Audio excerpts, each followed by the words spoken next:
പുതുവീട്ടിലെ കൈപുണ്യത്തിലേക്ക് ഏവർക്കും സ്വാഗതം. ഒരു ലോങ് ഡിസ്റ്റൻസിന് ശേഷം ഇന്ന് വീണ്ടും ഒരു വീഡിയോ ഇടാൻ പോവുകയാണ്. വളരെ എളുപ്പമായിട്ടുള്ള ഒരു ചട്നിയാണ്.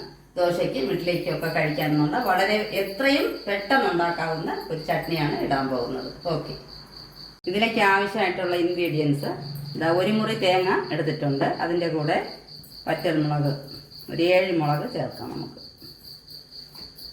മുളക് പിന്നീട് ഇതിത്രയും ചേർത്ത് മിക്സിയിലിട്ട് വേറെ ഒന്നും വേണ്ട, തേങ്ങയും മുളകും നന്നായിട്ട് അരച്ച് കൊണ്ടുവരാം.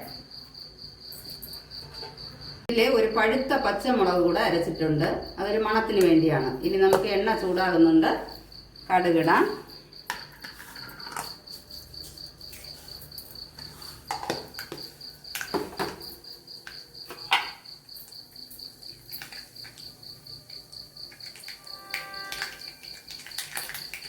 കടുക് പൊട്ടിയ ശേഷം നമുക്ക് ചെറിയ ഉള്ളി അരിഞ്ഞതാണ്.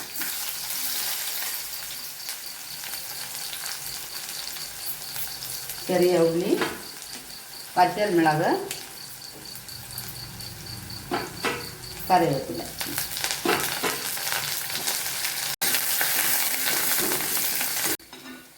ഉള്ളി മൂത്ത് വരുമ്പോൾ ഈ അരച്ച് വെച്ച ചട്നി ഒഴിക്കാം.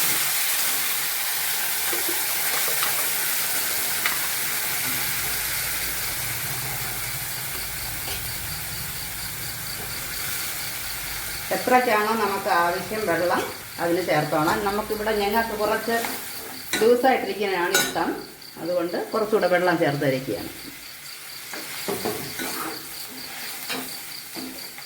ചട്നി റെഡി. പ്രധാനപ്പെട്ട കാര്യം ചേർക്കാനുണ്ട് ഉപ്പ്. ഞാൻ കല്ലുപ്പാണ് ചേർക്കുന്നത്. പൊടിയുപ്പാണെങ്കിൽ ആവശ്യാനുസരണം അത് ചേർത്താലും മതി. നല്ല സ്വാദിഷ്ടമായ ചട്നി റെഡിയായിട്ടുണ്ട്.